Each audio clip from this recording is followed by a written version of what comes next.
Welcome sa panibago nating adventure dito sa San Juan, Laia, Batangas.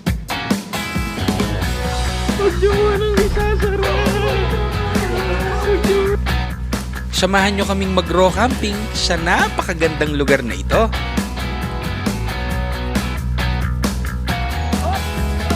Alright guys, tapos na ba si Kuya Kevin?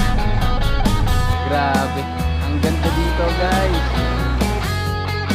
At syempre, hindi natin palalagpasin na lumangoy sa napakagandang beach dito.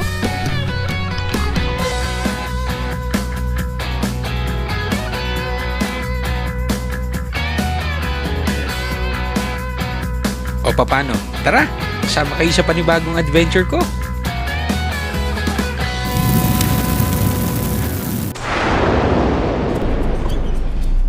And guys, nung nakaraan ay nagmamotor tayo.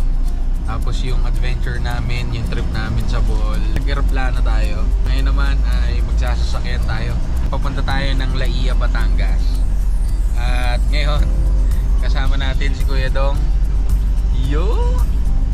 At mamaya makikita nyo, nandun sa likod si La Kuya Glenn, tsaka si Kuya Dindo, tsaka si Kuya Jason. Tapos si Kevin, galing kasi sa biyahe. Hintay lang namin ng konti. Ngayon pala medyo maulan, basa yung kalsada. Ngayon pumasok yung May, June, July. Ito na yung mga buwan na talagang madalas ng pag-ulan. Siyempre, hindi tayo mapipigilan ng ulan. Dito na kami sa 7-Eleven. Hintay na lang namin si Kevin. Ito sila Kuya Glenn. Kaya pala rin kami pumunta doon sa shop ni Kuya Glenn kasi yung alligator fish niya ay iuwi namin ng Laia, Batangas. Ito sila oh.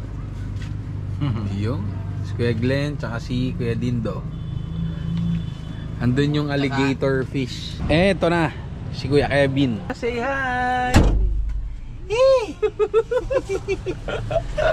Alright, let's go to Laia, Batangas. Let's go.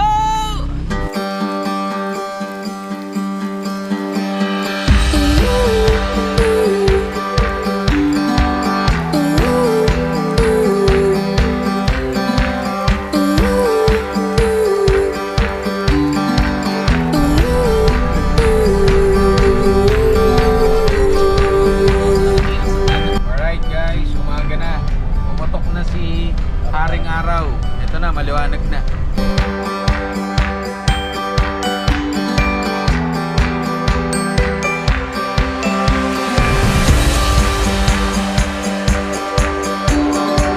Ang bayan ng San Juan dito sa lalawigan ng Batangas ay naitatag noong December 12, 1848 at binubuo ng 42 mga barangay.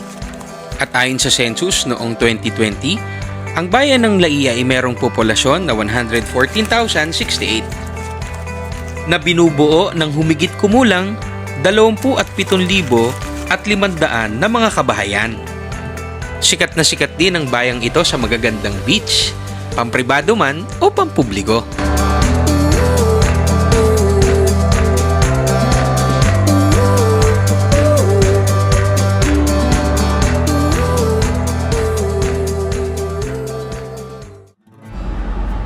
Update lang guys, nandito na tayo sa San Juan, Batangas. At yung kasama namin si Kevin, yung inaantay namin kanina. Sumamba muna siya. Pumasok na siya ron. Ayan. Yung alligator fish pala ni Kuya Glenn dahil sa natatagtag nga dito sa sasakyan, naubos na yung tubig. Ayan, sinasalinan nila ngayon. Alright guys, tapos na sumamba si Kuya Kevin. Ito na siya. Kung sa Manila, nakaranas tayo kagabi ng tag-ulan, ng maulan. Ngayon, dito sa Batangas, napaka-araw. Ayan o. Yung tuyo. 23 kilometers, makakarating na tayo dun sa Laia, dun sa bahay nila Kuya Glenn. Update namin kayo pagka nandun na kami. Ito na tayo guys kila Kuya Glenn. Dito kami dati nagpa-picture yan. Dito tayo nagmotor nun eh, di ba? Dong, ayan o. Yan. Dami natin. Habang binabaybay pa namin ang ilang mga daan papunta kila Kuya Glenn, ay hindi namin maiwasang maalaala at maisip na dito kami nagsimula na maging mahilig sa pagmumotor. Nakakalungkot lang na hindi na kami magkakasama ngayon, pero naiintindihan pa rin namin. Iba na kasi ang buhay namin ngayon. Lahat may kanikanyang mga ginagawa na at responsibilidad na sa kanikanya naming mga pamilya. Kaya sa mga kaibigan namin na hindi na namin kasama pumunta sa lugar na ito, huwag kayong mag-alala. Patuloy pa rin naming aalalahanin ang magaganda nating mga alaala dito sa napakagandang lugar na ito.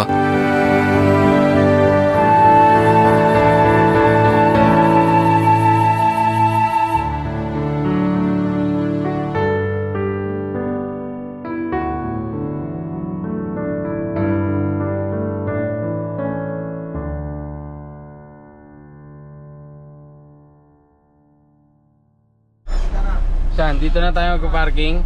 Ayos na daw. Okay guys, baba muna tayo. Bababa natin yung alligator fish.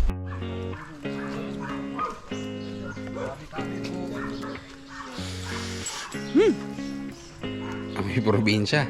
Ang sarap ng hangin dito. Ito na, binababa na nila yung alligator fish. Huwag niyo munang isasara!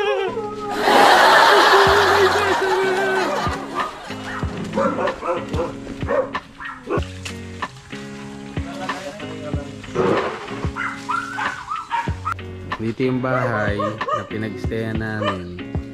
Ito yung papag dati sa ilalim ng puno. Ito yung mangga. Kakagatin na lang ah. Doon sila nagluluto noon. Diyan din kami kumakain. Sa ngayon, mas marami siyang halaman tsaka mas malalago yung mga dahon ng mga puno. Sarap bumalik dito eh, no? Pasensya na kayo ha sa mga may ingay na aso. Yan ang paraan nila ng pag-welcome dito. At dahil nga nasa Batangas kami, nagagaya ng mga kasama ko yung mga punto ng mga tao dito. Kasarap. Ba't ginire sa Batangas? Kasarap ng barako. Ito, kape palaki, barako na. Lalo na mga tao yan, barako yan eh. Tao dito. Kumain muna kayo.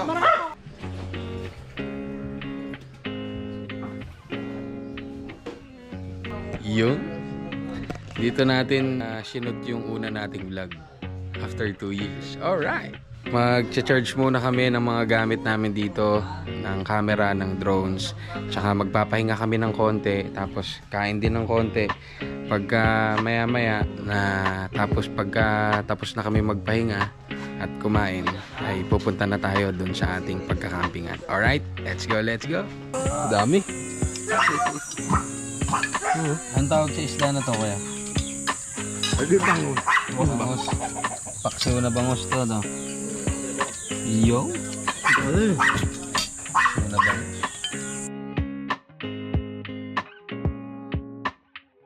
At pagkatapos nga namin kumain ay nagpahinga kami sandali. Nakapagpahinga na rin tayo. Okay na yung ilang oras na natulog para sa adventure natin mamaya. Punta ko na sila ron para malaman kung aalis na tayo. At pupunta na tayo kung saan tayo magkakambing. Alright, let's go. So guys, nag-usap-usap kami kung saan kami dadaan. Pwede kasi kaming mag L3 papunta dun sa kung saan man kami magkakamping. Pwede rin naman maglakad kami dito sa gubat at pwede rin magbangka. Maggubat na lang tayo para extreme. Adventure, no? Para pag Kevin, handa mo na yung paa mo. Baka may sawa doon. Iwan nyo na yung chinilas nyo. Kapag decide na, magugubat na daw kami, doon na kami dadaan. Sama kayo sa amin. Let's go. Pagyan, may daan pala ron, no? Diyan tayo dadaan. Dyan. May daan pala ron. Hello po. Kasama po namin yung anak ng dating kapitan dito, si Barok. Sa mga hindi pala nakakaalam, sa mga matagal nang nanonood sa amin, si Kuya Glenn, yung lagi namin kasama sa motor ride, sa camping. Taga dito talaga sila sa Laia, Batangas, dito sa San Juan. At siya ay anak ng dating kapitan dito ng barangay. At ang tawag kay Kuya Glenn dito ay barok. Ito, ang ganda ng view. May bundok tsaka may mga ano. Ganda oh. May bundok tsaka may bukuhan.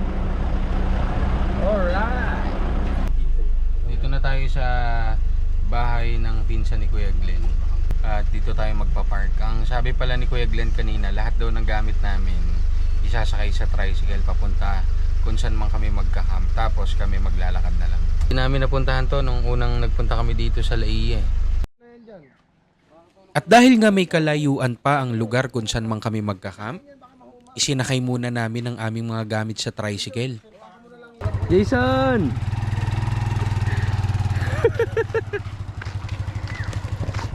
Si Jason magta-tricycle para may aalalay dun sa mga gamit. At lahat naman kami ay maglalakad na. Itaas sa mga pamingwit! Itaas sa mga pamingwit! Paminsan-minsan, ito yung masarap talaga na gawin eh. Yung pumunta sa ganitong lugar, kaihip ng sariwang hangin, di ba? Payapang lugar, payapang kapaligiran. Ganda. Woo! Parang kung ma-inspirator yun. Oo nga eh.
Dito na tayo guys.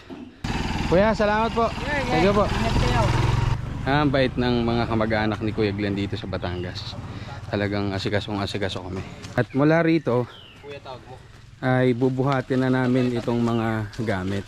Tama lang talaga yung sinabi ni Kuya Glenn tsaka ni Kuya Dindo na mag L3 at i-tricycle yung mga gamit papunta dito. Kasi kung yung ganong kahaba ay nilakad natin tapos ganyang karami yung dala namin, talagang lawit dila talaga. Okay guys, we are entering now the Encantadia world.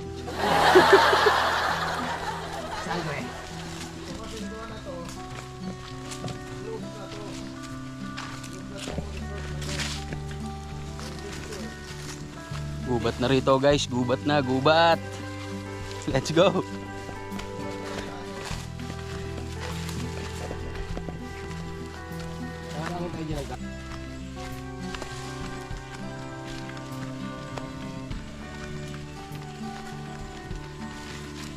Hirap siguro dumaan dito ng gabi, no? So guys, ito kasing lugar na itong pupuntahan namin, nararating lang to sa pamamagitan ng bangka. Nung araw, may daan dito, nung open pa tong beach na to, tong resort na to, may daan dito doon, pababa, nakakapasok ng sasakyan. Dahil namatay na yung may-ari, mga anak na lang ang nagmamanage, tinigil na. Kaya close na ito sa public. Kaya makakarating ka dito sa pamamagitan ng bangka. Ngayon, gusto nilang maranasan yung adventure. Kaya eto, naglakad kami. Sige. Let's go, let's go!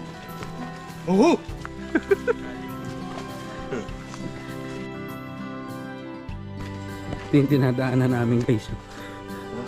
Pababa. At parang lang. nakikita na namin yung dagat. Ayun o. Saan tayo? Dito tayo baba? Ang daan. Dahan-dahan ka dyan kuya. Adventure ang gusto nyo, di ba? Kaya dinala ko kayo sa adventure. Pag bulusok nito, doon na sa dagat ang baka. Bilangin nyo kung ilang steps ha. O start na dito, isa. Ano?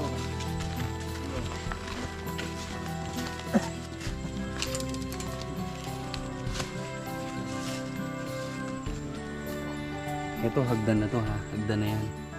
Pababa. Ayun na sila. Kaya konting ingat kasi kagaya nga ng sinabi ni Kuya Glenn, dati itong resort. At ngayon, private to dati. Ngayon, open to public na. Parang alam ko pati yung mga daan na ginawa rito na kalsada. Pati yung mga kalsada rito, mga nasira na. Ngayon, pumupunta na lang dito yung mga tao para mag-fishing, mag-swimming, at mag-camping. Pero karamihan ng mga nakakapunta dito, mga lokal, sila Kuya Glenn, lokal dito Dito sa pagbaba, kailangan kontrolin natin yung pagbaba natin, tingnan nyo. Kasi pagka nagkamali ka, bungi-bungi kasi yung ibang mga steps. Kaya, konting ingat. Ang pangalan pala nitong dating resort guys ay Alegre Resort, na ngayon ay sarado na. Makalipas ang ilang minuto na pagbaba sa napakahabang hagdan na ito, eto pa rin kami. Yes! Yes, guys, Mike Adventure. Please support. Wala pang natutulas. Siyempre.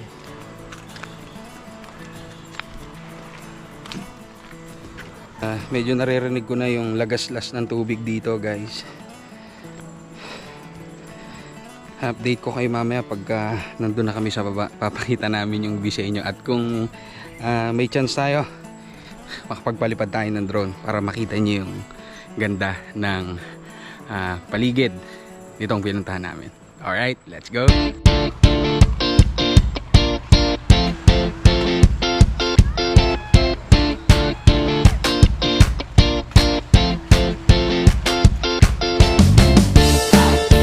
Ganda dito guys.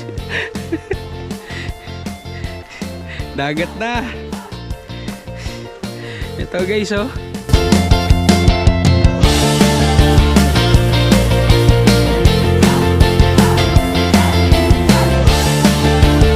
Ang linaw ng tubig dito.